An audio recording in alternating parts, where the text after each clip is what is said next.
And a most gracious good afternoon, ladies and gentlemen, boys and girls, and welcome to Long Beach Land.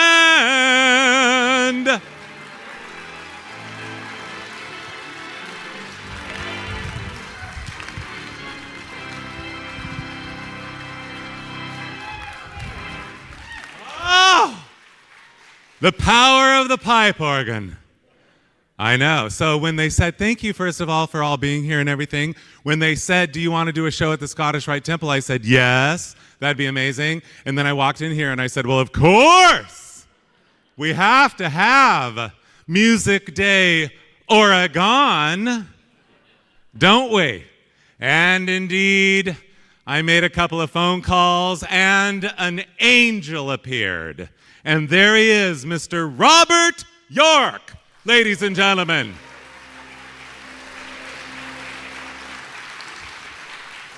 So how's everybody? Are you good? Okay, do you guys want those lights down a little bit? Are they okay? Yes, down a little. Yeah, that's what I thought. Can we have those house lights turned down a little, please?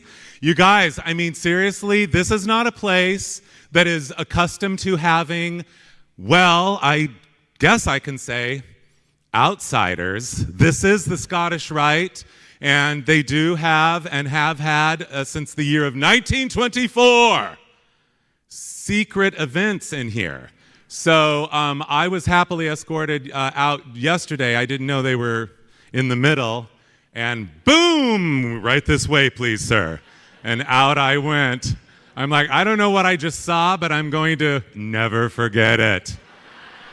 So everything's fine. We are here indeed to celebrate. You win the prize, sir. You were first. Long Beach. You guys, from now on, exactly. From now on, I think, like in just general conversation, I don't know about you, but I tend to say, oh, Long Beach and blah, blah, blah, whatever, da-da-da-da, Long Beach, blah, blah, blah. But from now on, you guys, the world evolves, and so do we, and the way we say Long Beach needs to be evolved. What needs to happen is, okay, seriously, you guys, let's all start it together, starting right now after today. Starting today. We're never going to say Long Beach anymore. It's always Long Beach. Right? Come on! Am I right or wrong? Let's say it together on the count of three. 1, 2, 3. Long Beach. Yes. You guys have no idea how good that sounded. No, seriously. By the way, I am going to be fine. I'm not breathing well. It's because I don't have respiratory problems, but these pants are too tight. No, I forgot what it was like to wear a suit. So also I discovered as I was, I don't want to give you too much information, but when I was putting on these pants, I realized, oh no! They're riddled with moth holes. If you could see them up close, they're like Swiss cheese. So, okay, you guys, we're not here to talk about moth holes or Swiss cheese. We are here to talk about Long Beach. So I will tell you that Long Beach is very special to me because my dad was raised in Long Beach, part of his life, and my grandparents lived here and had businesses, and lots of my great aunts and uncles lived here and everything, and that's going to be a little bit part of the show, which I'm very excited about to share with you because I never have talked about that before in any of my previous Long Beach Land slideshows. Also, I know what I was going to say. I don't know about you, but I'm just going to say it. I love Long Beach, a wonderland to discover east, west, north, and south, upside down, inside out, and backwards. Am I wrong or right? Where do we begin? I guess at the beginning of the show. You guys ready to go? Okay. Oh, over here. Okay, good. By the way, Mr. Spotlight Operator, you're good. Oh, I'm supposed to stand here, though. Okay, you guys, here we go. We're ready. 1, 2, 3. Oh, first of all, where do we begin to behold the glory of a sign that actually wants us to say Long Beach? I know. And whoever designed this sign, I'm pretty sure that they ate a fudgesicle the night before. Or an ice cream sandwich.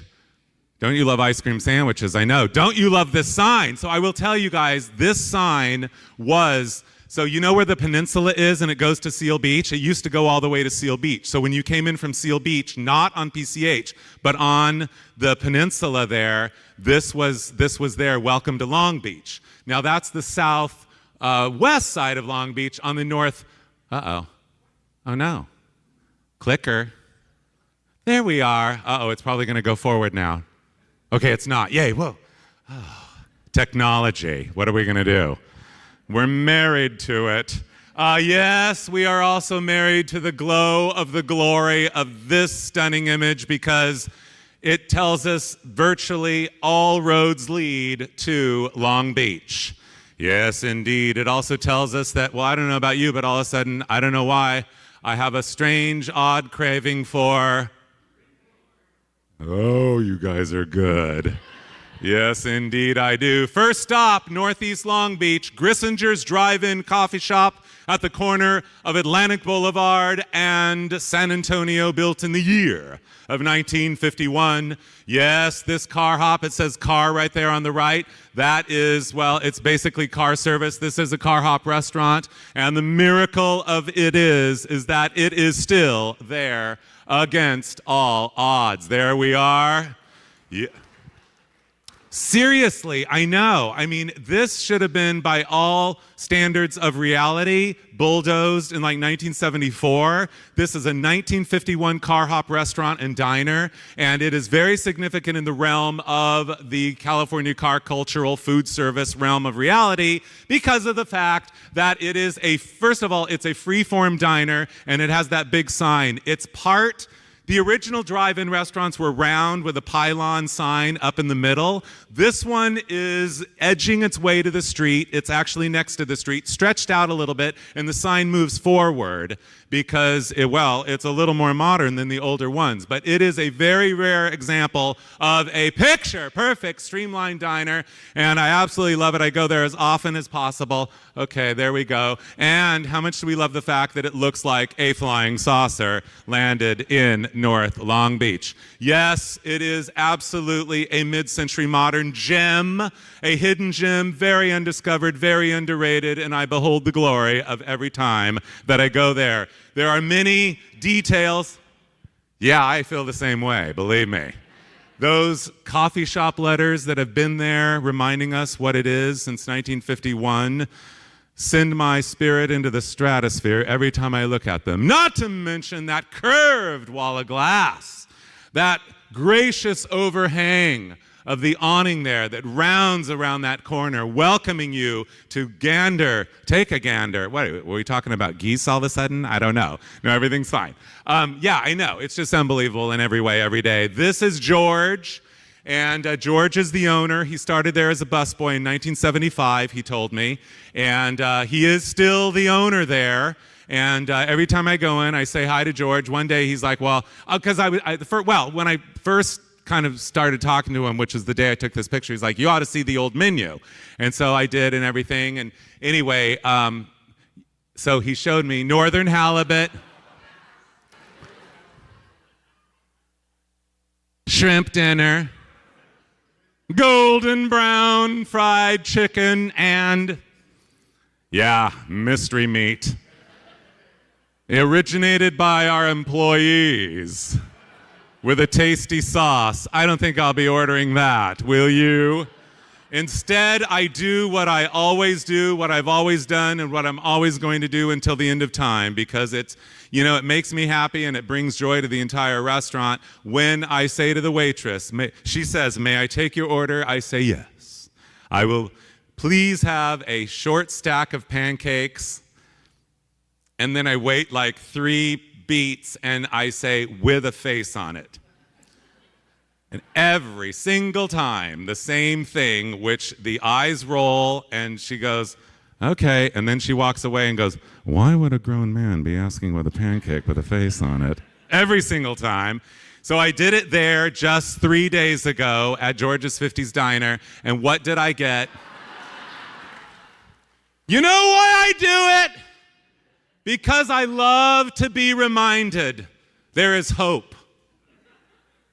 There is love and the spirit of joy surrounding us at all times, if you let it.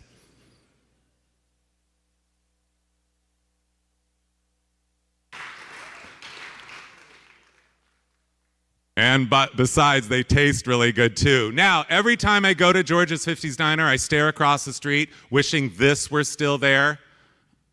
Oh, yeah.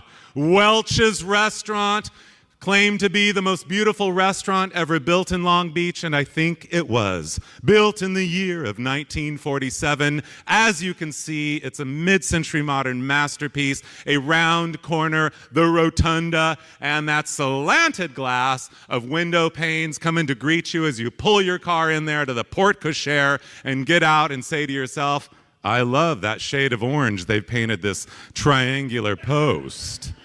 Isn't it gorgeous? I know. And plus they have a front yard, like if you want to play croquet or something, I'm not sure. But the inside is absolutely spellbinding. It is very California, very houseplanty. And by the way, I guess everybody knows, houseplants are like totally back, right? I know. I mean, I love having a houseplant in, or 2 or 3, or in this case, like 150. And I love the vintage rattan furniture there they have, as all the tables. I mean, this is just one section of the restaurant, by the way. And then how much are you seriously loving any restaurant with a serpentine river that runs by you? So you could send a little boat with a message to the people sitting 3 tables away from you. Hi, I'd like to meet you. We have so much in common. I know, we're both at Welch's in our dreams. But you know what I do usually after I go to George's 50s Diner and look across the street at Welch's of Long Beach? I love anything that's anything of Long Beach, don't you? I know. I go to Retro Row in Long Beach, and Retro Row is it's right here on 4th Street, right over here. You guys know it, right? We might as well just call it what it is. Are you ready? Seriously, not joking around. It is the greatest vintage shopping street in the world. It is. It is. And it has been for more than 20 years. Retro Row, Long Beach. This is the queen of Retro Row. This is Kathleen. She owns a store called Meow. Yeah, I could have said meow, but I didn't. Anyway, yes, and if you have not been to Meow, you gotta go. There's also Sneaky Tiki. I don't know why she's showing me a dotted wedgie sandal shoe with an open toe from 1949. But I will tell you, I was, every time I go in there, I'm hypnotized, spellbound, and mesmerized by that gorgeous Steak-O-Rama neon sign that came off of Steak-O-Rama that was once here in Long Beach. So I have done over on Retro Row in the past a few shows at the Art Theater, and that's an old movie palace on Retro Row. And I think I forgot to mention how beautiful this place is, did I? I know, speaking of. Well, anyway, we're not talking about that right now, but I know, I have ADD, sorry. Don't you? Don't we all now? So, okay, I know. And I hope there's no cure. Anyway, so what I was going to say is that, what was I going to say? Darn it, I lost my train of thought. It was about going to, I got it. Okay, you guys, here it is. So, okay. Doing shows at Art Theater, finally one day, one of the people there, one of her cohorts, said, we have made a portrait of you, and we want to give it to you after the show. Well, I am not sure what happened after the show, except they did give me the portrait. I was thrilled. I couldn't take it at that moment just because of some reason I'm not sure. And so then later, they wanted me to come back and get it later, which I wanted to too, because I wanted it. And then a few months went by, and I went back, and I said, I'm here to pick up my portrait.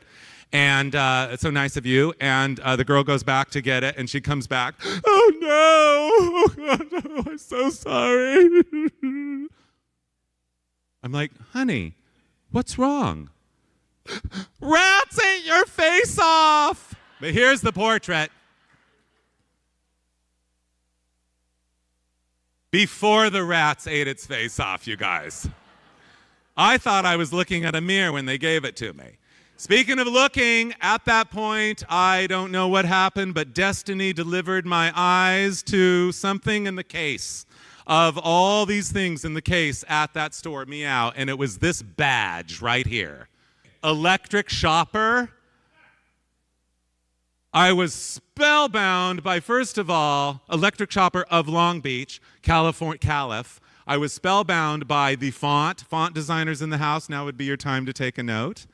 And that lightning bolt. I'm like, what is an electric shopper of Long Beach? So I went home and did some Googling, and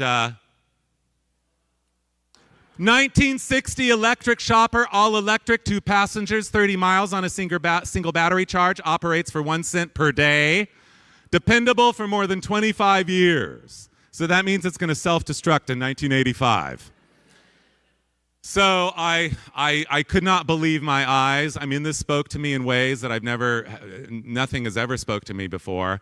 I mean, it's kind of like an alien and a 1958 car had a baby together, isn't it? Complete with wide white wall tires. So I vowed to find one, and I'll be darned, I couldn't. Until one fateful day, I was driving through the desert, coming back west on Route 66. I pulled over to the Route 66 Museum. You and I like each other. Who are you?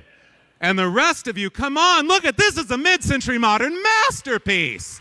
Where do we begin? How could something so right be so wrong and something so wrong be so right? Isn't it gorgeous? I know. I dream of the day that I get to take a ride in one of those around Long Beach. I know. So then I was back to Retro Row.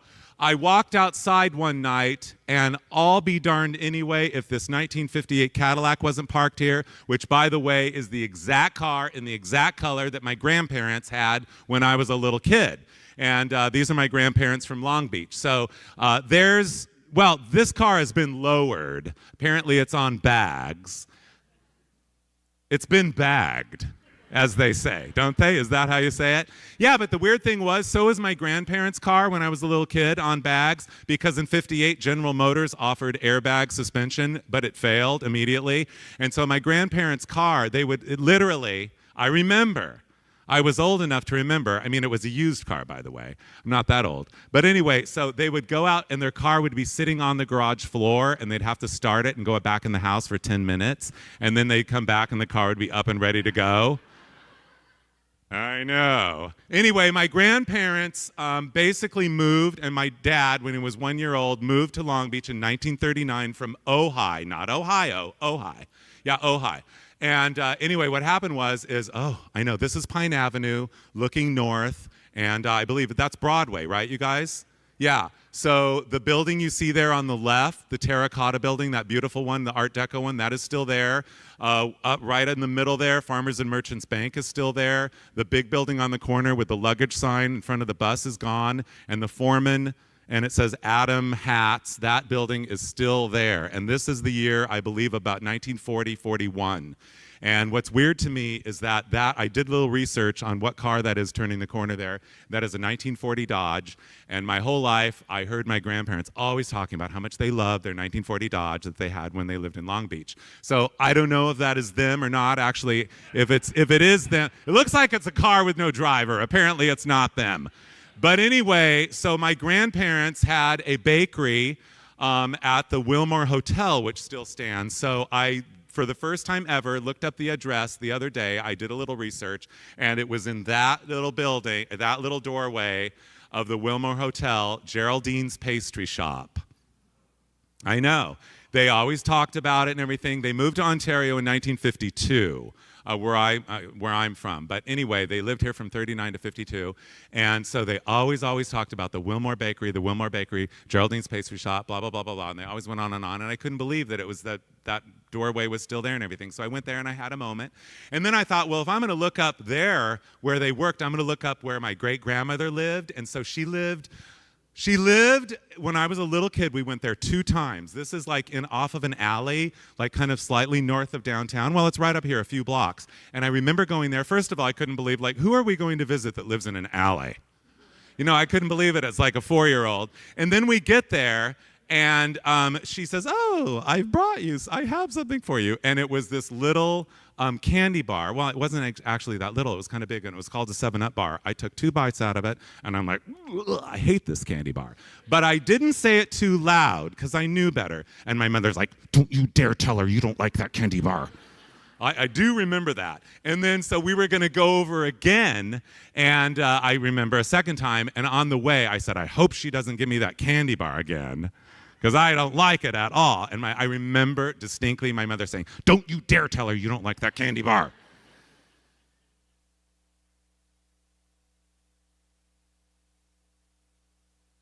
So then I looked up the house of, actually they lived in a duplex, Uncle Harry and Great Uncle Harry and Great Aunt Kay. And basically, Aunt Kay is the one I really remember, because when I was a little kid, like in the early 70s, I would see all my dad's side of the family, my grandparents from Long Beach. They all had, all my great aunts and uncles all dressed up so beautifully for Thanksgiving. All the men had black suits, white shirts, black skinny ties. All the women wore jewel tone, like 1965 dresses, just perfect with girdles underneath. I could tell they were wearing foundations, even as a small child. I could. So anyway, and my mother would then, because they were of such a certain kind of a type of poise, my mother would also wear a girdle only when she saw them. And then on the way home, I would ask my mother, please say, because there was a commercial on TV, my girdle is killing me. And I would say to my mother, can you please say my girdle is killing me? It'll just bring me joy. And then my mother would say, my girdle is killing me. Ah, the moments in life. Those special moments. Well, I will tell you, my great Aunt Kay and Uncle Harry, so great Aunt Kay was really the only one of them that paid attention to us kids, really. And so basically the reality is she would always want to play hide the thimble with us after Thanksgiving dinner, which I love to play. And hide the thimble, so she would hide it. We'd all leave the room, she'd hide it, and us kids would come back in, and then she'd say, you're hot, you're cold, you're cold, you're hot. You know, hide the thimble, right? But what I loved about it more than anything, it gave me the opportunity to really look at her and say to myself, I cannot believe this woman. It's like 1970, and she's got finger wave hair, like this, little pursed, little kind of Betty Boop lips, and her dress that she bought in 1934. She thought it was 1934 and 1970. It was like total genius. I loved it, loved her, loved them, and I don't think that rainbow on these people's front lawn is referring to the Rainbow Bridge. We're going to get to that in a few minutes. Here is the house that my grandparents lived in. It's on 5th Street over here in North Belmont Shore. This is the house they lived in. I went there the other day, and it's all fixed up perfect and everything. The whole neighborhood is. It's just beautiful. And I remember as a child they talked about this house. And, remembering my grandparents, I was like trying to think, what is my earliest memory of them? And you know what it is? It's like, well, first of all, when I was 2 days old, they came over and they parked their Cadillac in front of the house.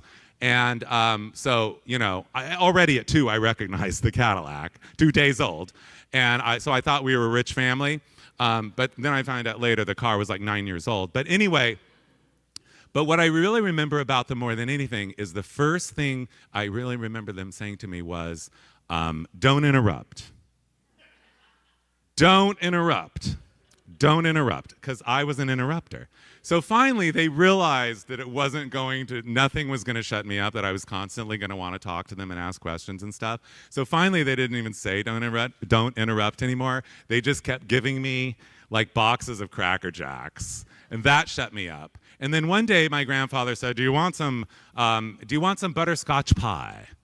And I said, yes, I do, thank you. And he made a butterscotch pie like that. Then I forgot that they had worked in a bakery for years. They had their own bakery. But then the other thing they used to do when I was a little kid is they would have these big beer batter fish fries that were so delicious. All they would do, I remember, even as a child, I'm like, what's the recipe? And the recipe was simple. Bisquick, a box of Bisquick, and the amount of the cheapest beer you can find, and mix it up until it is just the right consistency to be a nice thick batter. Dip the fish in there, and then deep fry it, and whoa, is it good. I know. Yes, indeed it is. Speaking of, I don't know how we go from deep fried beer batter fish to There she is, Miss Universe. Yes, ladies and gentlemen, Miss Venezuela, taking her victory ride on Ocean Avenue, the year 1959. Yes, that is a 1959 Impala by Chevrolet. Indeed it is. At the West Coast Movie Theater is playing South Pacific, and we have Lorette Sportswear, and Miss Universe already has a stalker. I know. Yes, indeed. The parade continues. Miss New York did not win. I'm sorry. But you are lovely in every way and every day. And how much do we love any pole that has ribbons wrapped around it like that? And the Navy sailor guy is pushing her down the avenue. The big parade is happening. But we are looking at an icon of Southern California. Yes, ladies and gentlemen, the Villa Riviera. You guys, how many of you have seen it with that sign on top, the VR Hotel? I mean, that hasn't been on there probably since, I bet it was taken down. I mean, I don't know. I'm going to take a wild guess and say about 58 or 59 that came down. That's pretty rare to see it like that. Here it is, ready for its close-up. Yes, this was the second tallest building in Southern California, besides the City Hall for decades, and currently, and it has been for a while, a residential, the most glamorous place to live in all of Long Beach. We might as well get it out in the open. And don't you love it, you guys? I know. Isn't it? Every time we drive by, don't we just go, whoa? You do, don't you? Yeah, of course. I mean, how could you never not notice it? I know. This guy's up on the roof, taking a look, and smoking a cigar. He's got his hat on to match his gabardine shirt, woven out of a very fine woolen, isn't it? I know. And he is looking down Ocean Avenue. Oh, he looks into the future, and he sees this from the top of the Villa Riviera. The fish tank over there is actually an auditorium, the round one there, built in the year of 1955. And then, of course, the International Tower is the most magnificent mid-century modern high-rise structure in Southern California. It is, right? Yeah. I mean, now that I think of it, it is. The round high-rise in Long Beach is the greatest mid-century high-rise residential building in Southern California, built in the year of, I believe it was 1966. The tour continues about 60, 70 years earlier. 70 years earlier, he would see this. Palos Verdes, the Long Beach Harbor, the Cyclone Racer at the Pike. The peak in the middle is the Breakers Hotel. You have the big auditorium building and Ocean Avenue. Yes, indeed. And going around the big auditorium building, you have this. We have the Rainbow Pier built around, yes, the Municipal Auditorium building. The pier was built in 1931. It was always called the Rainbow Pier. I'm not exactly sure when it went away, but the municipal, thank you. The Municipal Auditorium. Here it is. Okay, you guys, this was the centerpiece and the center of all kinds of things in Long Beach from 1934 to when they bulldozed it in 1975. It is indeed the Municipal Auditorium, isn't it? I love the parks around it and everything, and all those cars are having a little mini car show there. Isn't it gorgeous? And those little patches of flowers and everything. But what we're looking at is that big tall arch there. And inside of that arch, there was a mural, and here is the mural. Thankfully, they preserved it, and they put it on a parking garage that was built in 1980 downtown, where it remains to this day. And it is absolutely a lovely work of art. I'm sure you'll all enjoy it very, very, very much, especially when you get to cut to the close-up. So here on your left, we have a little guy with some fish and everything. Then behind them, a lady and a little girl having a nice party with a piece of cake. That girl's taking a piece of cake.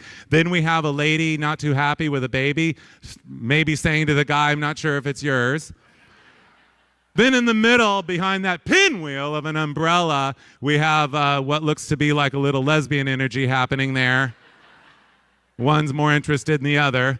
A guy with an odd spotted ball up there. Then we have up on the upper right, I'm not sure what's going on between those two. In the middle, we have croquet playing, and down on the lower right, we have a guy bending down and a guy who has his hand on his shoulder, who has a very... when is the last time you saw a mosaic that has a person with a comb over?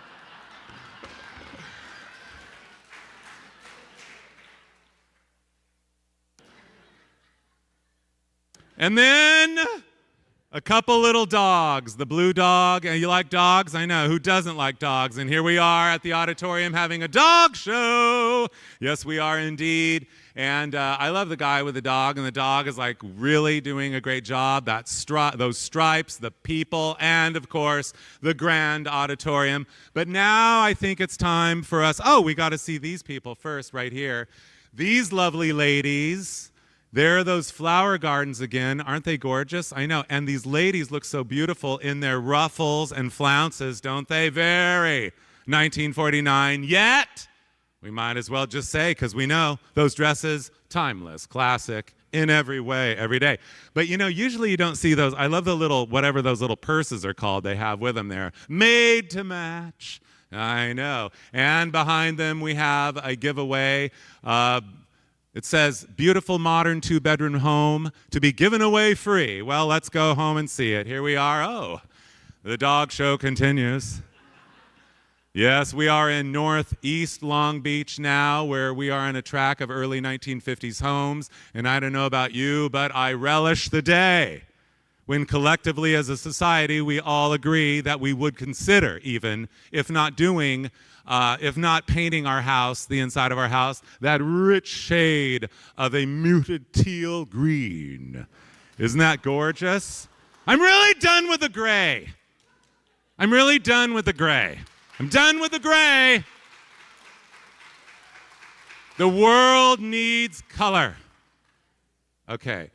And she has a cookie jar to match. Is that genius or what? And of course, you know, we cannot go past this slide without talking about how gorgeous those bark cloth curtains are, aren't they? I know. And the tour continues. Yes, this is that lady's house, a very simple little post and beam modern. I love the fence out front. I love the random placement of the trees and the 1949 Oldsmobility it's a convertible too, in the driveway there, 1-car garage. And also, you know, I love more than anything about those 2 crisscrosses in white in front, and then that one up there with that square in it. That's definitely going to cause anybody who's teetering on the brink of having a seizure across the street to actually have that seizure. I mean, am I right or wrong? You could stare at that like forever. And her husband, remember she just had the dog in the cookie jar. Her husband's out back, where he has gone mad with some bricks and mortar and made a little border, freeform border around the edge of the yard, planted some flowers and greens that need a lot of water, beautiful yard, and there's the doggy again. And apparently there was a thing in Long Beach back in the day for cement duckies, ducks and duckies. See?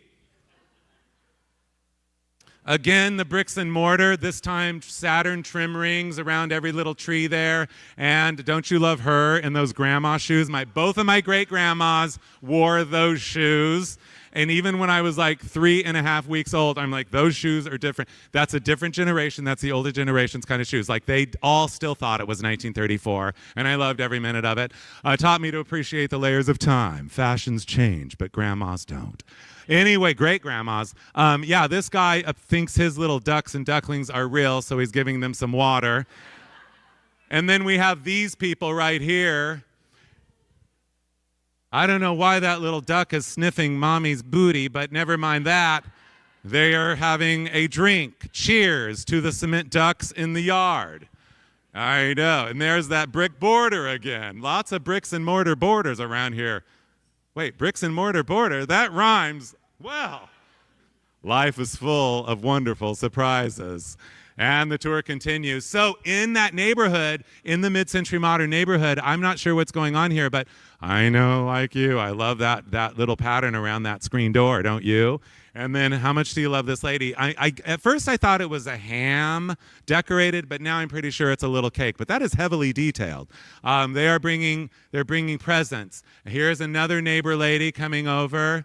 And don't you love the way that crust is pinched? Isn't that gorgeous? I know. And look, there's another little pie coming in the corner as well. There's pies all over the place. And then I guess, I'm not sure, but I'm not sure who had the baby. I don't think it was the woman holding it. I'm also not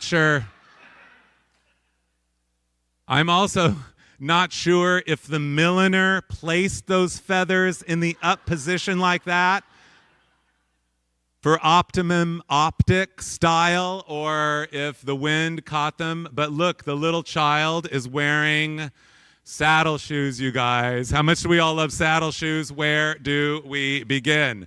I know. And this lady over here, she's wearing gloves.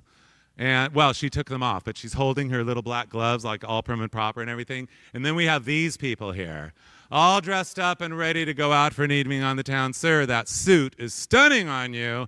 That gray flannel with a single pleat, that broad notch collar, the padded shoulder, absolutely stunning. And lady, where do we begin? Because we love it anytime looks like, have you ever seen those bedroom lamps that like grandmas would have where they look like, she looks like a lamp in a bedroom. I mean, all that tulle and everything, all that lace, and that powerful punch of powder blue is absolutely gorgeous. I love the fence. I love the neighbors hanging their laundry back there, the irises, the redwood itself, that climbing rose, and the weeds there. See the weeds over there? I know. Oh, these people don't have any weeds in their yard. Oh, no. Yes, sir, a wheat-colored suit, white shirt, a unexpected mustard yellow tie. Yes, and then Missy looks like Lucy going to town on I Love Lucy. I will never forget.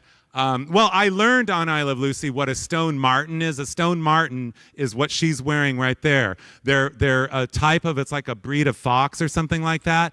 And they actually, it's fur. She's wearing fur. You can see it, yeah. So look at, it's the arms are clasping the legs of the little animal, and then you see the tails, and the legs are actually there. All they do is just take the guts out of the animal. The heads are over the backside of her shoulders. That is called a stone marten. I learned from I Love Lucy, because there's an episode of I Love Lucy where she's like stomping through the living room going, I want a stone marten. I want a stone marten. I know. Wait till you see their furniture. Whoa. I guess they decided against mid-century modern. How about we do French Provincial? I know. Remember French Provincial? I totally remember going over to people's houses and seeing furniture with those legs on it. In fact, this is like when grandparents' furniture. I know. I loved every bit of it. All of it. And then the kitchen. The refrigerator, the stove, that gorgeous glow of the honey blonde of the cabinets. I love the formica there. It's kind of a wood grain there. And then the napkin holder and everything. And that little dog with its tongue out. See it up there? But the fruit bowl, that dinette set sends me into the stratosphere. But what I don't understand is why, oh why, oh why did you go outside and drag all your drapes, your curtains, through the oil? Like, I have no idea. Maybe because we're in an oil town. Oh, yes, we are. You want mid-century modern architecture? Fine. Here it is, indeed. It is the Petroleum Club here in Long Beach, built in the year of 1958. I don't know about you, but I do love a good lasagna noodle roofline, don't you? I know. Yes, they recently closed, but then, poof. They reopened, thank goodness, because we don't want to lose this place, because we want to look at this sign forever. Just in case you don't know where you are, yes, you are at the Petroleum Club, and the doorknobs, the grand doorknobs at the front door are oil driller bits or whatever. Don't you love that? I know, they're the best door handles in Long Beach, you guys.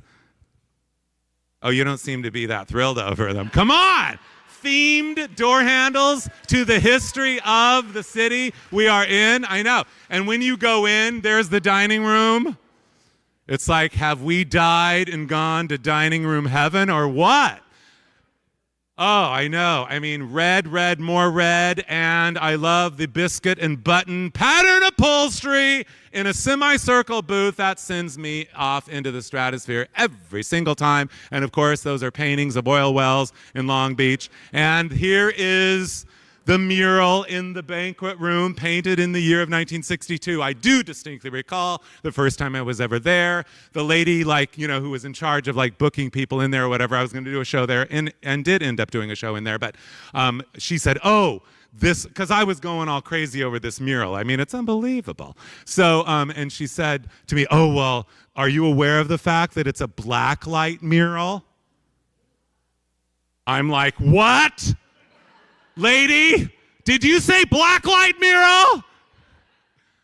Well, I mean, all you need to say is blacklight, and I mean, I'm off into another realm, into another universe of pure heaven and joy. Aren't you? I know. So she said, yeah, it's a black. I said, where are the black lights? Turn them on. She goes, oh no, they took all the black lights out of here years ago. I got on the phone. I didn't skip a beat. My friend who lives in town here was very resourceful. I called him up and I said, do you have a black light? Well, yes, I do. I say, here's the address. Be here in 5 minutes. So he comes over with a black light. We turn off all the lights, shut all the curtains, plug in the black light, and we're like holding it up. And we're like, this isn't a black light mural. Although there's one little, it was supposed to be 1924 Long Beach. There's one little like Model A or T car or whatever. You can't see it there, but it had one little tiny bit of red paint this big, day glow, as the taillight. That was the black light.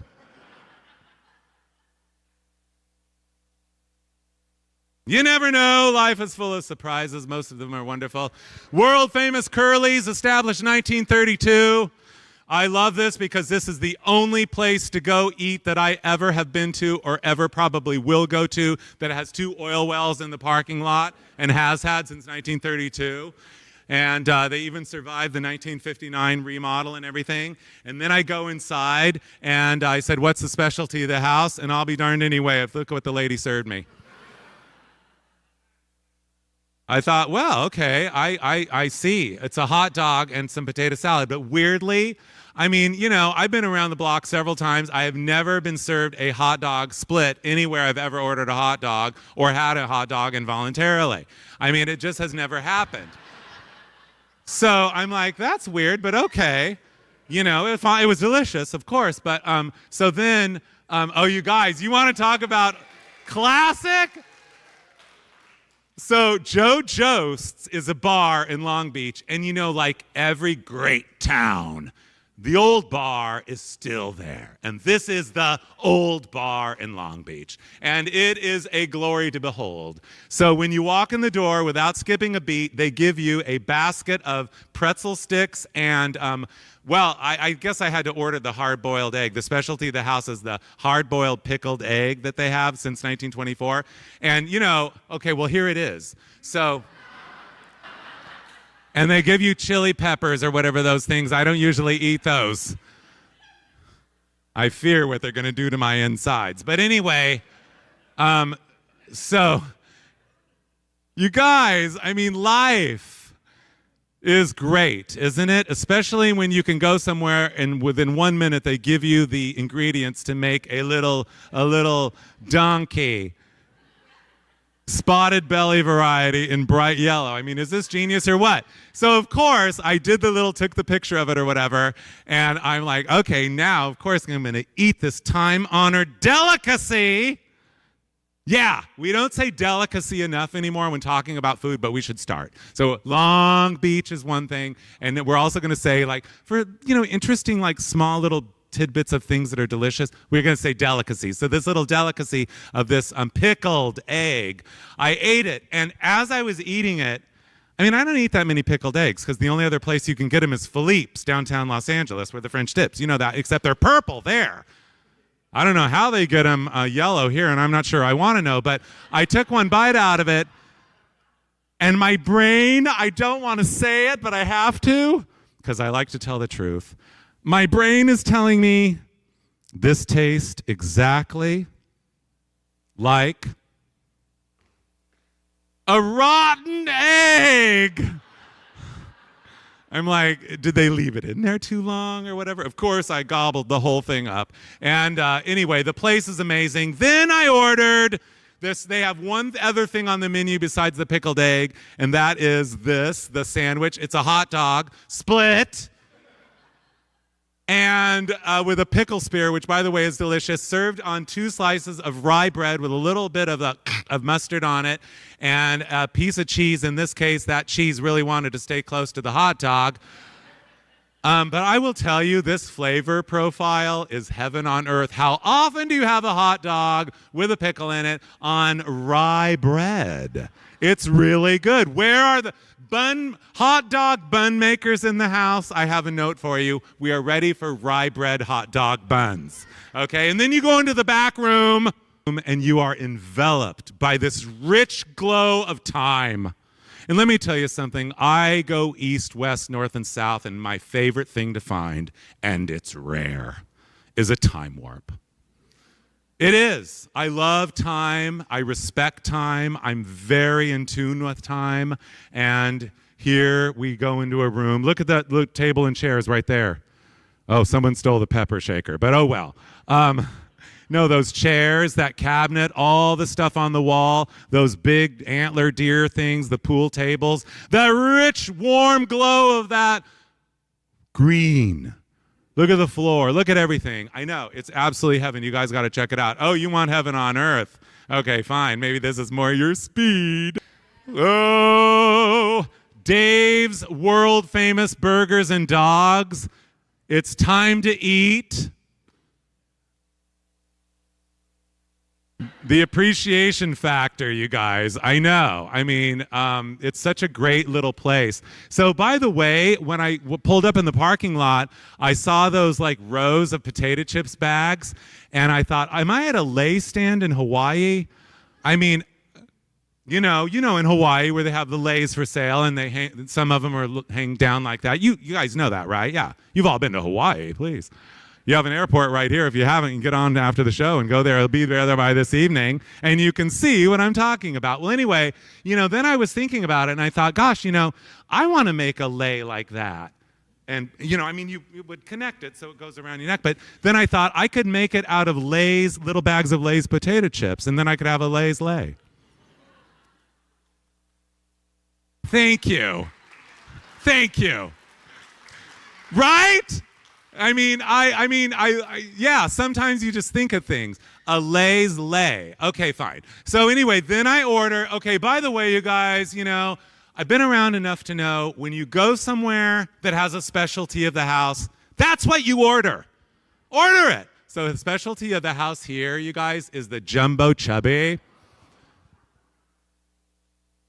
I don't know about you, but I have always paid attention my entire life, and I've even done research on the special names that hamburger places give their hamburgers. And I guess we all know that nobody's ever going to come up with a better name for a hamburger than a jumbo chubby. And look at it. Here it is. It looks like it could be animated. This should have its own show. It could talk to us and tell us things. You guys, do you see what I see? Yeah, you do. This is a hamburger. I didn't know that it had 2 hot dogs split on it. Long Beach is the city of split hot dogs. Who knew? That is the local food here. I know, with a pickled egg on the side that tastes kind of rotten. But that's okay. Okay, then you guys, history is around us everywhere. The world abounds with history. And I love everywhere I go to look through the layers of time, and that's what I do. And that's what I have dedicated my life to. One of the oldest places here in Long Beach is Rancho Los Cerritos, right up the road here. It is basically it is an oasis of peace and tranquility and 1860s, 70s, 80s-ish history. And you go there and you cannot photograph it. I tried, but this doesn't do it justice. It's this massive garden and this glorious house that they take you through and everything. There's also Rancho Los Alamitos, which is on the other side of town. Have you guys been there? Yeah, we need to go back as often as possible. Both of these places are oases of history and of amazing, wonderful peace and greatness and loveliness. So I cannot recommend enough if you have people coming from out of town or if you just want to go there by yourself or whatever. Both Rancho places are great places to go. Anyway, so then I looked back in my archive of other people's old slides that I've been collecting for 30 years, and I looked up Rancho Los Cerritos, and I see in 1947 they were having a same-sex dancing party. Well, that's very progressive for 1947. I know. And then there was a lady there who was like assuming the identity of someone from the 1870s and telling us about her covered wagon trip out west. And I had to go to the bathroom, even though I was riveted to every word she said. I said, can you tell me, at the proper time, at the polite time to interrupt her story, I said, can you tell me where the restroom is? She says, don't you see the sign right there? And I said, well, actually, I didn't.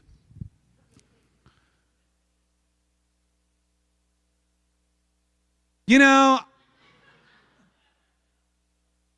I didn't realize that of all places on the planet, Rancho Los Cerritos would be the first place that I would ever see a sign that had the lady bathroom symbol and the man bathroom symbol.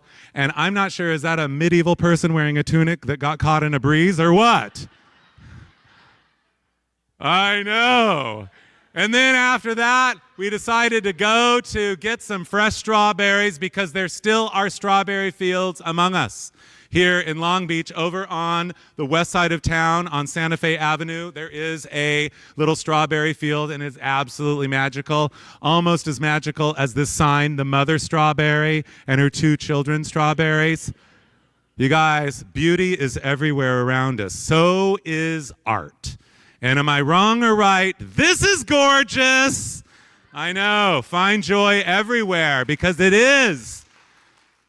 And then I took one look at this big giant field of, well, it was much more than strawberries. We got much more than we bargained for. This is Leo. Leo is the guy who works there, who plants there, who picks there, who does a lot of work, a lot of hard work. And we talked to him, and he showed us around and everything. And wait, were these watermelons? Are those? I think those are watermelons there. And then corn and the strawberries. They had a little bit left, but most of them had been picked. These were about the last ones.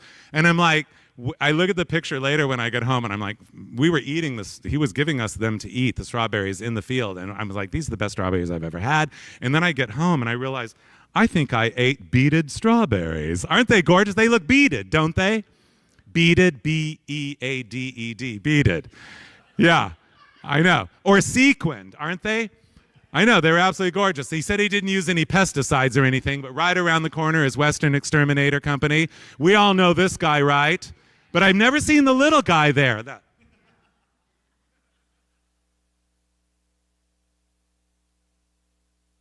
are a lot of it. There are. Is it even on? Is it? Okay. There are a lot of expressions we make with our bodies, but, this one probably is the most, defiant. I know. I love that. I've never seen the little guy, but the big guy there is from 1931, and it is the biggest one and the best one left in, freestanding in Southern California. And by the way, I will tell you guys, if we're going to celebrate Long Beach, which we are, we have to talk about the fact that Long Beach has more giant donuts than any other city in. Just saying. Absolute source of local pride. Definitely, this is Angel Food Donuts. Mrs. Chapman's been there since 1955 and is on Santa Fe right by the strawberry field there. And here's one on Carson, a little red, white, and blue with some sprinkles. I know, it's an interesting combination. I never thought of an American flag with sprinkles on it, but you know what? Why not evolve? The American flag has evolved over the decades, over the years, over whatever. You know what I'm trying to say. I think it's time that the American flag gets sprinkles sewn on it. Don't you? So speaking of sprinkles on donuts, so this is the donut at Dunkin' Donuts on PCH near 7th Street. This donut was built in 1955. It has been an icon there at that intersection since 1955. And when Dunkin' Donuts moved in about 5-6 years ago, they're like, well, of course, we'll be taking down the big donut. And everyone in Long Beach and all points beyond went stark raving mad and said, don't you dare take that donut down. Don't you dare. And you know what they said? They had a big meeting, and the president of Dunkin' Donuts shows up. He gets up there, and he says, I know that you don't want us to take that donut down, but we have to because it doesn't fit our brand.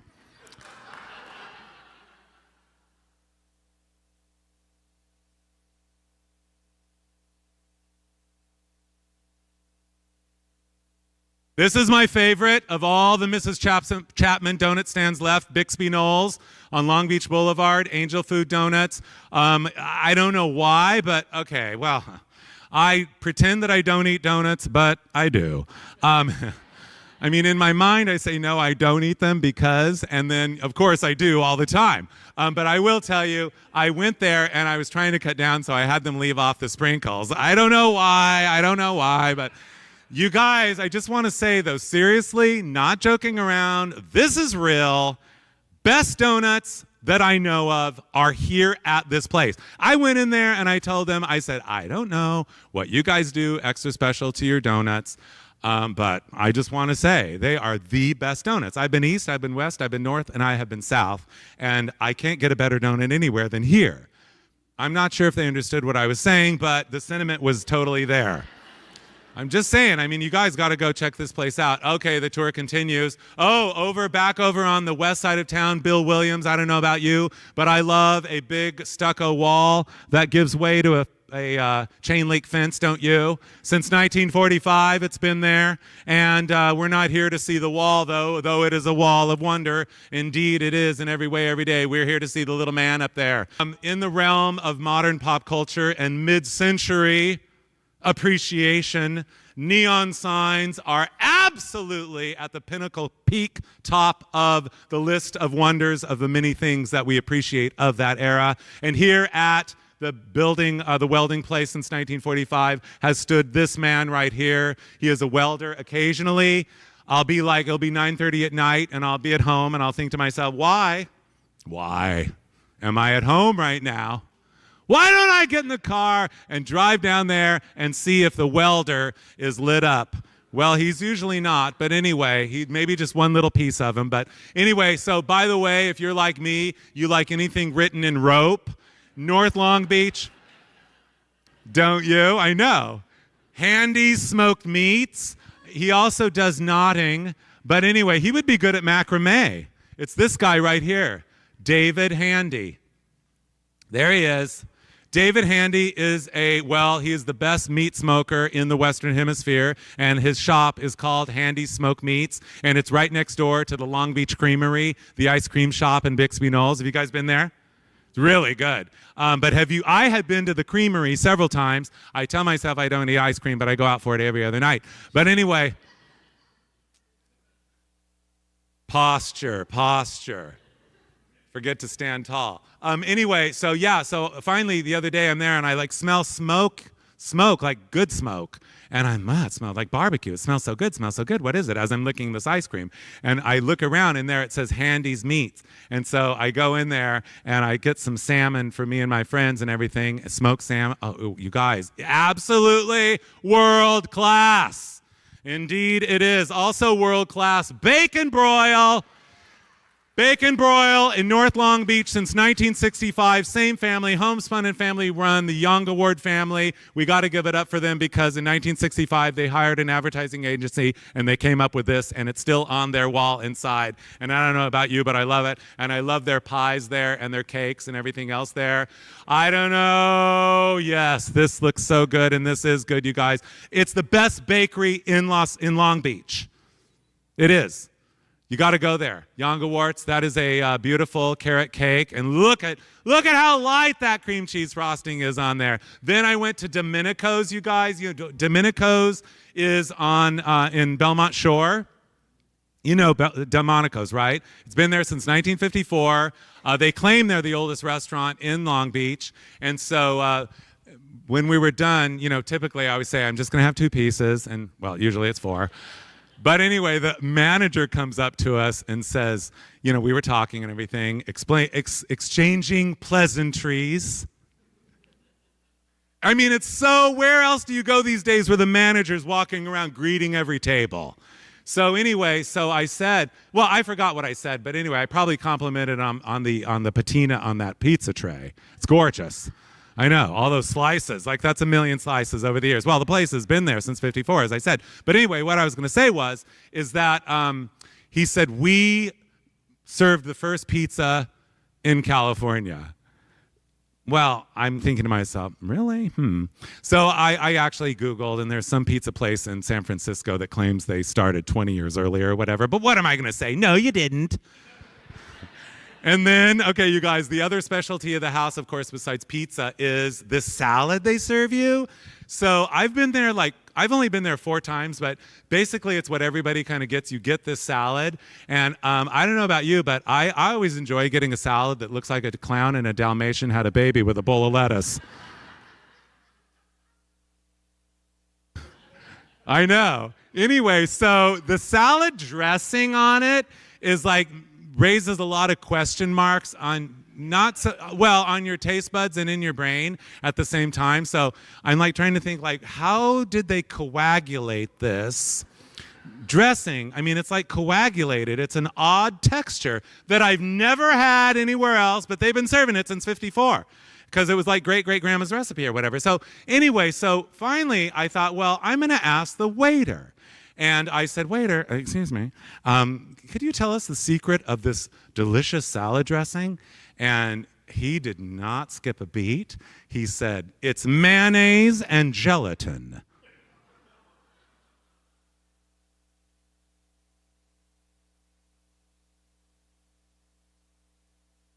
I didn't know that I was eating Jell-O on my lettuce, but anyway, it was quite delicious.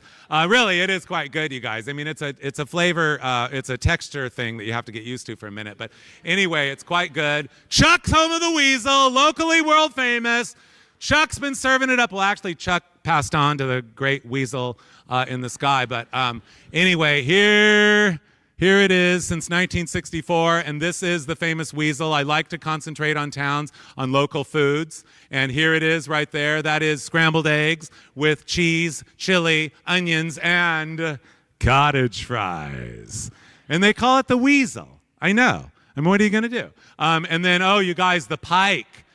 One of my favorite places in town. Indeed, it is. Absolutely. It's only been there, about 9 years, I guess. But anyway, it's like the greatest sign in Southern California that's newer. And I love the octopus. I love the, font designers in the house, now would be your time to take another note. I love the seashells and that little thing right there that goes like that in between. I know, all that cocktails, like with a little bit of don't you? Inside, you do, I know. Inside is a wonderland to discover. Genius art direction. We might as well get it out in the open. Who's been there and agrees with me? So the guy, Chris, the owner, is a former band member, or maybe they're still playing, I don't know, of Social Distortion. Are they still playing? I don't know. But anyway, he art directed the place, and it is absolutely an incredible installation of all the stuff we love and find interesting. Weird paintings, incredible photographs, those lanterns over there, and then in the middle, the Pike logo. And how about these floats? Don't you guys love floats? I know. Oh, and one of the specialties of the house there, besides fried fish, I'm not sure it's beer battered, it should be, but they also have fish tacos. Oh, you didn't want fish tacos, you want Taco Bell.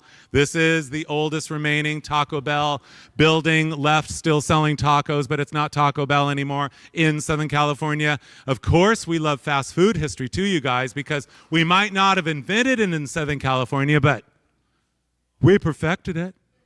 I know. Yes, we did indeed. And anyway, oh, fine. You want locally invented. Oh, I was going to say Taco Bell, or as some people call it, Taco Hell. started in Downey in the year of 1962, indeed. And here we are at the Wiener Schnitzel. The Wiener Schnitzel, Wiener Schnitzel was invented first opened in 1961 in Wilmington, right next door, so basically Long Beach. I don't know about you, but I get a thrill every time that I drive by and see one of those A-frames, because I love A-frame architecture, you guys. I do indeed.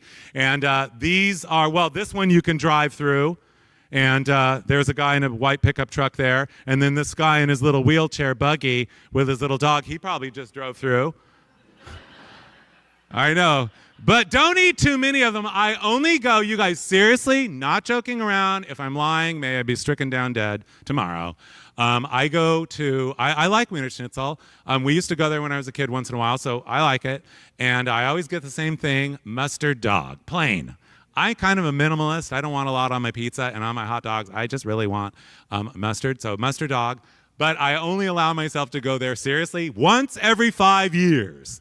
So I've 7 months more, and it'll be 5 years, and I'll be back through that drive-through, or one of them. Anyway, the tour continues. If you eat too many, you might wind up here. Yes, indeed. Sheelar's Mortuary on Long Beach Boulevard, you guys. I mean, when I finally do keel over, somebody take me there and have them do what they do to you. I want it done there under the A-frame, the power of the A-frame. Yes, I do. Feel the spirit right there. I don't know what that guy, he's the guy in blue is reaching in his pocket. Then there's people all in black. Okay, we must be polite and kind. They're grieving. And then I'm not sure over here on the corner, that lady, I think she's working. Oh, you didn't die and you want a house. Okay, fine. Here's a house for you in Long Beach. Expect the unexpected in this show. Yeah, I know I don't always go for the obvious. I don't know about you, but I love a mid-century ranch-style home. And this is about as extreme and down to the basic as you can get. Don't you love, first of all, that scalloped edge and the little scallop around the window and everything, the board and bat in front, the used brick, that planter box across the front. But isn't it and the chimney, also brick, the shake roof. But isn't it bizarre that that one very minimalist thing makes it very convenient for you to do something with that antenna. Also very, very, very convenient for the 3-year-old in the family to run up there and go, hey, I know. Okay, you guys, this next one is really, really, this one will hypnotize us, but this one is going to send you places. I love mid-century apartment buildings, and as you know, Southern California is loaded with them. And I have to say, this is my favorite one of all. I mean, is it just me, or do you enjoy that pointing towards outer space little element on the front, big element on the front of this building? I yearn for the day that they, re-landscape this place and restore it back to original. Basically, they could do it in an afternoon. Oh, fine, you wanted something a little more well-rounded. Okay, how about this? This is a mid-century modern masterpiece, the Elks Lodge. I don't know if I'm allowed to talk about that in here, but I'll take my chances. Yes, built here in Long Beach in the year of 1960. It is an extraordinary dome of a building. And I mean, the shocking thing is, you guys, as incredible as this structure is and as mid-century modern as it is, there are very, very, very few photos that exist of it. So this is a postcard, so we are going to have to enjoy it. The reflecting pool apparently was dried up that day, or half dried up, sorry. They didn't wait till they filled it in to take the picture, I guess. But I remember going there when it was all fenced off, and they were about to tear it down. I broke in and looked around and everything, and it was all I don't know, there were people living in there and stuff. It was very bizarre, but that was 25 years ago. So sorry to have to tell you about that. But Java Lanes, where do we begin? Built in the year of 1958 on PCH, right near the Circle. This was, probably the greatest entrance to a bowling alley ever built in the United States, because, the front of it really went way out like this, and it was built by a firm here in Long Beach that a lot more research needs to be done of, Powers, Daly, and DeRosa. And about 25 years ago, I was going to go meet DeRosa or whatever. And I was on my way, and I got a call, and they said, he's just not up for a meeting today, and he died the next day. So, it's always the best to get the history from the real people, you guys, when you can. So if there's any questions you have and someone you know that you can answer, please go to them. There it is right there. There is the Java lanes and this. Oh, you know what? That isn't. That's flags in a car wash. Sorry. Well, anyway, but never mind in the background. Let's talk about the foreground. Look at her. Honey, you're gorgeous. I know. And as a dramatic backdrop, we have a Larry Watson custom-painted car. This is a 1959 Thunderbird, or 58 Thunderbird, sorry. And Larry Watson had a shop here in Long Beach in the late 50s. He was a graduate at Bellflower High School. And basically one day, what happened was he had a 1950 Chevy, so I was told. And by his best friend yesterday, he started painting roses on the glove box of his 1950 Chevy. And somebody smashed the side of his car in an accident one night. He's like, well, I guess I have to repaint or fix the car and repaint it. So he decided to paint it up real wild. And this is probably one of the pinnacle peaks of the ultimate version of his custom paint jobs. I mean, this guy was the Picasso of an airbrush gun. Look at that gorgeous work. And I'm here to tell you that I'm thrilled to also say that yesterday I found out this car actually still exists. And I'm going to go see it soon, living in Lake Elsinore. I don't know where Larry is, the guy who painted it. That's apparently his girlfriend. Maybe he's already here booking a room. I don't know. The City Center Motel. Long Beach's City Center Motel is an icon downtown, brand new in 1961. That is a Cadillac convertible pulling in there. And I don't know if you can see in the doorway, there's a lady wearing a mink stole. Well, times have changed there. The City Center is still there. The mink stole is missing. But, one thing that I know for sure, you guys, nothing ever stays the same. Nothing ever stays the same, although this has practically. Sometimes I say to myself, why am I not laying on the front lawn of the 1939 Streamline Modern apartment building here in Long Beach? This is one of the greatest Streamline Modern. It's pre-mid-century modern. The round corners and everything, absolutely spectacular. I drive by it as often as possible. Oh, fine, you wanted to live in something a little older. How about the Gaytonia? Yes, built in, 1930, I think. Apparently you have to be gay to live here. And it's an amazing icon here in Long Beach, and people love it, and we all love it, and we love to drive by and see it, and we love the sun on top. So I had to show this slide because years ago when I first started doing slideshows, I showed this slide, and this guy yells out, "Those were all PE teachers in the Long Beach high school system. I remember them." And I'm like, "What?" He goes, "Yeah. So anyway, apparently they were all PE teachers in the Long Beach high school system. Aren't they handsome?" Apparently, they're going on a little trip. Yeah, this is their bon voyage party. I don't know who's going with who or where they're going or how they're getting there. But here we are, 1967, ladies and gentlemen. After 1,001 crossings of the Atlantic Ocean, this is the Queen Mary at the end of her final voyage, just a few feet from where she is still sitting to this very day, 55 years later. The Queen Mary. A great source of local pride and the only ocean liner of her era in existence today. So there's a lot, question. What are we going to do with the Queen Mary? Lots going on.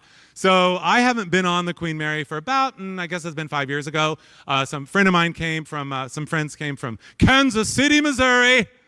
And typical of me, when guests arrive from out of town, I'm like, is there anything in particular in Southern California that you want to see besides the 9 million obvious things? And first words out of their mouth, we want to go to the Queen Mary. I said, hop in the car, we're on our way. So we get in the car, we drive down here. I walk up to the place to get in, and the lady says, that'll be $15 each. And I'm like, $15? $15? I mean, I was under my breath. I'm like, $15 to get in the Queen Mary? That's insane. Shouldn't it be $150? Really? So then I'm like, I whip out $45. I go, here you go. And she goes, that comes with 3 drink tickets each. So she gives me 9 drink tickets. So, I don't, I don't really drink that much, but, when someone gives me 3 free drink tickets, I don't ever like anything to go to waste either. So I had 3 drinks in the Art Deco cocktail lounge, and then I said to my friends, I'll give you a tour of the ship. Well, I was walking, I don't know where we were, down some hallway or whatever. I turned around, they were gone. All of a sudden, come around this other corner is a tour group. And so I thought, well, I'll just blend right into the tour group. So the tour guide right this way, she opens this door, we go into the plunge of the swimming pool, and it was pitch black in there, and she says, there's a ghost in here, a 9-year-old little girl. And all this whole thing about and then she said, the last person to ever swim in this pool was, of all people in the planet, of all pop culture icons, Farrah Fawcett. I'm like, am I drunk? What's going on? So on a boat there, on one of those boats are these 4 ladies. Sunglasses, leis, martinis, striped pants, capri trousers, cigarettes, and sunglasses. And the lady on the right, I'm sure she's very glad she brought her camera because there's a lady on board that looks just like Endora from Bewitched. Classic, every single classic 60s hairdo there is, whirling, swirling, wisping, and cascading in every direction possible.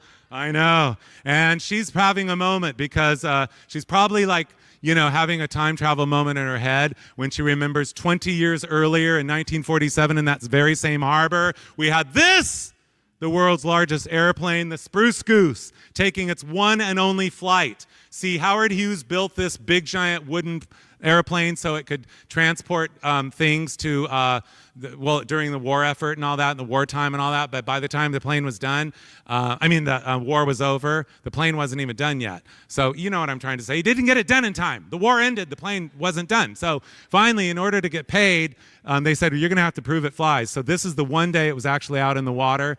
And I know. And then it used to be on display here, but now it's in McMinnville, Oregon.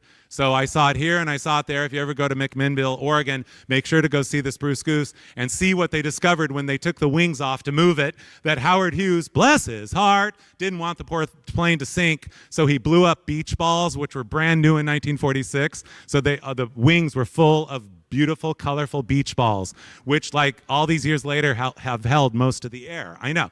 Anyway, the tour... Yeah, you didn't know we were going to talk about beach balls, did you? And you probably didn't know that we were going to talk about this. Where do we begin to behold the glory of this exquisite mid-century modern masterpiece? Am I right or wrong? Yes, at the site where they built DC 6s, 8s, and 10s, I think. So they used to build airplanes in Long Beach. That FLY, the DC jets, the Circle, that jet, and then that whoa rocket ship going up. I know. I have loved this since I was old enough to focus on neon. I've known this sign my whole life. It is a comfort factor knowing that it's still there. I hope that it's there forever. I love to walk around Naples occasionally, also boat around Naples. I'm not good enough to do what they're doing right there. I always fear in a kayak I'll go like turn over like that and not be able to get back up. You know what I mean? But I go in a Duffy right there. So a few years ago, I decided with my friends, I said, let's go in a Duffy. And they're like, okay. So I said, I'll call up and rent it. So we all get there. And I said, who's going to drive? And they're like, what do you mean who's going to drive? You are. I never drove a boat before. So I just thought, okay, well, I've been on Jungle Cruise at Disneyland. I can do this. Speaking of themed environmental experiential extravaganzas, you guys, here's one for you right here. There it is. Yes, since 1980, we have gondolas in Naples, and occasionally when you're riding around on your Duffy in Naples, you'll see one of these go by, and the guy's like, oh, solo mio, la da da da, da da da da, da da da da. And you know, it's kind of a wonderful moment, like when your Duffy almost runs into one of those, but you try desperately not to. I know. I love it. I love it, love it, love it. While you're in Naples, okay, you guys, you want to talk about, this is Long Beach Architecture Week. So, I thought I'd throw in a few other things too, because we have to eat and we like to go other places, but we all do love the great architecture of Long Beach, and we might as well get it out in the open. It cannot be understated that in the realm of mid-century architectural efforts in the known universe of the history of it all, I know, it's thrilling to be in the presence of true greatness. So there is a firm that was here in Long Beach by the name of Killingsworth Brady, an architectural firm, and they were here from, they started probably about 1949, 48, 50-ish, and then Mr. Killingsworth passed away probably about 15 years ago. So anyway, I'm not sure if the brand no longer makes buildings, but in their heyday, they took post and beam to the extreme and made some of the most spectacular, simplistic, perfect mid-century modern structures, unlike any other architectural firm ever. And they were not publicity whores in their day, so they are not that well known today. But this is case study number, I forgot right now, but on Naples you'll see it. So you enter, you play hopscotch over those little stepping stones there. If you misstep, you're going to go in the water. That's a reflecting pool there. I asked Mr. Killingsworth when I had lunch with him at his house twice, you guys, if there's some old person you want to meet, call them up. They want to talk to you. They do. I love old people. So I called up Mr. Killingsworth, and I introduced myself. He says, come on down for lunch. So I went to the office. He says, come with me. We're going to the house. So we went to his house, and he and Mrs. Killingsworth served me lunch on their terrace. Well, that's another story altogether, but it was Cobb salad to go from Hoff's Hut. I remember. Anyway, so I said, Mr. Killingsworth, tell me about the front door. He said, it's 17 feet tall. And I said, I love it. And he goes, the reason why I did that is because I wanted you to know that you'd arrived when you got there. I'm like, of course. Anyway, Mr. Killingsworth told me there were several projects they did not end up building here in Long Beach, including this high-rise on Ocean Avenue. They actually ended up building, we're going to get to it. Oh, so this is so bizarre. So the building's like on a cliff. There's a car with a fin in the porte cochere. Yeah, porte cochere. A word we don't say it often enough, but that's where the car drives up and pushes the passenger out and the driver keeps going. Anyway, or the valet takes the car, one of the two. So there's a ramp down the cliff. There's a man there on the far right, and there's a single lady down there with a tent. I have no idea what's going on. But anyway, we're not talking about that right now. We're talking about the brochure art, which you just saw. And this is also brochure art from that high-rise, 1959. And out on the patio, she is not interested in him. Oh, no. Leg crossed over this way. Drink. She's about to... Then we have the lady on the sofa that doesn't know why nobody's paying attention to her because her dress matches the water and the sky, and she's very pretty. And then we have here Miss Cigarette Holder wearing the 1959 version of 1926. I know, that dress. And yeah, she's got a cigarette holder. I think they're going to get along just fine. Anyway, one of the units ended up selling. And they built one unit as a sample unit, to show what they were going to look like. But this is it. The rest of it never got built. And next door, it's amazing inside. I called these people up and or knocked on their door or whatever it was. And let me tell you something. If you want to see the inside of someone's house, here's what you do. You nicely, in case they're watching, walk up. Slow, take a couple stops before you get there. Another couple more. Ring the doorbell, and then take 12 steps back. And they're going to open the door, and you're going to say, you have an amazing house. Right on in you go. Happens every time. I did it there, and they invited me in, and the house is gorgeous inside. They have impeccable taste. Anyway, this is the Galaxy Towers, you guys. And the Galaxy Towers is a mid-century modern building built in the year of 1964. And the reason I had to include it is for two reasons. One is, how much do we love any place called Galaxy anything? Yeah, Galaxy Towers. But the other little thing is, and not to mention the fact those powder blue panels are perfect, aren't they? I know. And then I love over here this house. This is the house of Glenn Bell, Taco Bell. That's where Glenn Bell lived. So next time you drive by the Galaxy Towers and you see that house, you'll be craving tacos. Right across the street from all of this is one of the most unique features in all of Long Beach land, and that are the Thumbs. I believe they call them the Thumbs Islands. It stands for something. We're not going to go into it. Several oil companies owned a piece of each of these. There are oil rigs behind all that, drilling oil, and there's a lot of oil around here. And in 1965, they called up a designer at Disneyland and said, we want to disguise the oil wells, so can you design us something that looks kind of like Tomorrowland at Disneyland? And so they did, and here it is, voila, still there to this day, a conversational, something people enjoy talking about. And apparently they had a big boat tour there a couple days ago, so they let people go there once in a while. We're back to Killingsworth Brady. This is the Killingsworth Brady office in North Long Beach, built in 1955. But what's great about this building and what makes it so incredible, besides the very simple post and beam, they were all about simple post and beam, is the fact that it looks like, and there's a reflecting pool right there, it looks like it could have been built in 55, 65, 75, 85. Timeless! Classic, and one of Southern California's most precious architectural gems. We might as well get it out in the open. And I'm at the door there, and there's a piece of a vine going, get out of here. No, they're actually super nice over there.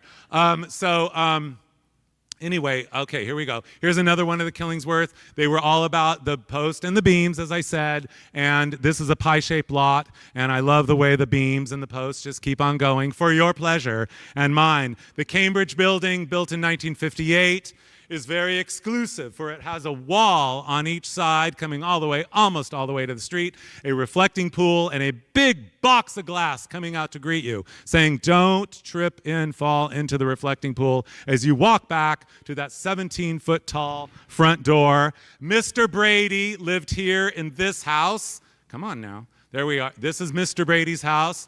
And I want to live there. This is in Bixby Knolls neighborhood. I want to live in this house just so I can hear people and for the rest of my life go, my, what a tall front door you have.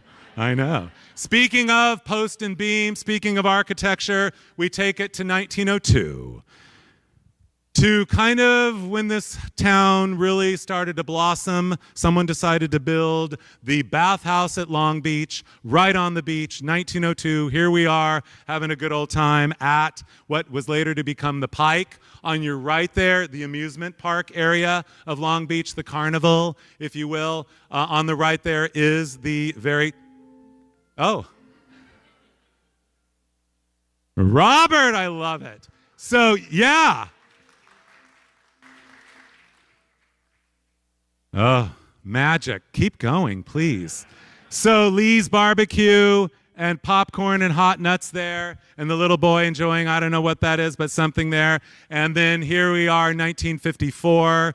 The Pike, you guys, was an incredible place. It's all gone now, virtually. The Lido Ballroom, the Strand Theater, the Tennessee Champ there on the marquee says that it's 1954. This picture was taken. Cotton Candy, Scooter, Light a Line, prize shooting, fried shrimp. I love it all, including there. I wish I could go there right now, but I can't. Here is a view of the amusements there. You see the bathhouse building has all been surrounded by all these amusements.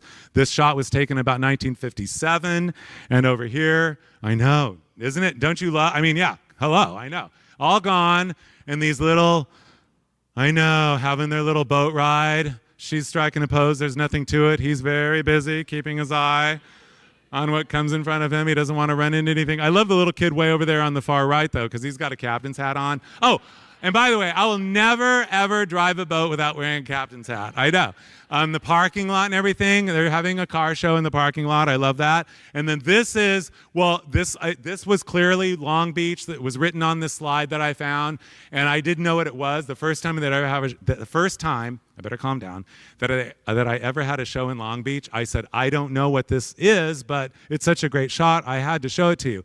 And some lady in the audience yelled out, "It's the Spit and Argue Club!" I'm like, what? The Spit and Argue Club. I'm like, well, I never heard of such a thing. Well, we learn every day, and we learn from each other. And I always love to learn from the audience. It was a place called the Spit and Argue Club, and it was down there by the Pike, and all these, as in this case, guys would be there, and there's some old, look at him up there. And they all like talk about politics and stuff, and it's a whole, well, we don't have to talk about politics, but they were. But I just wanted to show that to you. The Long Beach Limited. Yeah, the red cars, you guys, the largest interurban trolley system in the United States. And this is the last car that ran in 1961. They ran from 1901 to 1961. This was the last line that ran from downtown LA to the Pike. And the last thing that exists of the Pike, you guys, is the tattoo parlor there, established in 1927, Outer Limits. This is a world-class tattoo parlor. I've been there several times, not to get tattoos, because I'm not going to get a tattoo, but I've got them all planned out. I do, but I don't think I will. But if I was, this would be the place. They have an incredible museum in there that shows all the artwork from the 40s and stuff still there, and Pike memorabilia and all that. And the one thing that I want to say about this place more than anything, it's, well, the oldest tattoo parlor in the United States. And every time I go in there, they're like so nice. It's like, you know, I mean, I don't really like go to tattoo parlors, so I don't really know what the demeanor is. And, you know, I like walking there, hi. And they're like, come right on in, and we're going to show you around. We want to show you everything. And it's happened to me 3 times there, and it's always just a fantastic experience. So in case you want to go to the Tattoo Museum inside Outer Limits, it is an absolutely fantastic experience. The other leftover from the Pike, you guys, is Loof's casino game of skill since 1941. This is kind of a combination of bingo and pinball and gambling. And there I am with my librarian, Teresa, playing the game. They still play it there. And they don't call it gambling, but it is. Anyway, it's so bizarre that they get away with it. But what we love about it more than anything, it is the place where you can find the most Pike memorabilia around. And it's quite a collection, and it's always a thrill to go in there and go, look at this, look at this, look at this. And they have a car of the icon of the Pike, the roller coaster car from This Is the Cyclone Racer. This was the ultimate roller coaster ride in all of Southern California. I'll be darned anyway. I can't remember what year they built it. Probably about 25 or 26 maybe. But I know they tore it down in 1969. So the last of the Pike was there until 1979. It started in 1902, so that gives you a time frame. But anyway, I grew up listening happily to my dad, my uncles, all, every time they got together. Oh, when we went to the Pike, blah, blah, blah, blah, blah. They always talked about the Pike and the roller coaster. So it kind of holds a special place in my heart. And, you know, it's part of the legend and the lore of Long Beach. Oh, you guys are so good. So one last thing I want to show you is over there you can see that tall thing like a crane with those like bird cages on it. Here's a closer view of the Cyclone Racer. And the entrance, well, we are actually not entering, we are leaving now. But first, before we go, I wanted you to have the view of that hanging bird cage up there, which was an attraction. They lowered it down, you'd get up, and you'd go up, and these people are on it right now. Aren't they amazing? I know, I don't know their names, so I just call them Myrtle, Turtle, and Girdle. So, you know, I have a moment often when I'm looking at these old slides, you guys, and looking at these people, and I realize our time is limited. And so I want to encourage you to do what you want to do. And dreams steer the stars, wishes steer your soul, and goals move mountains. Beauty is everywhere, joy is around us, and There's something interesting around every corner, no matter where you go. I want to say thank you to Long Beach Architecture Week for inviting me here, to the fine folks at the Scottish Rite here for taking care of us, and Robert York, our wonderful organist, and for you all to be here.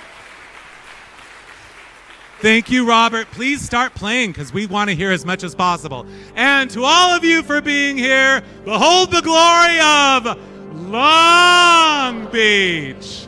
Thank you so much, everybody.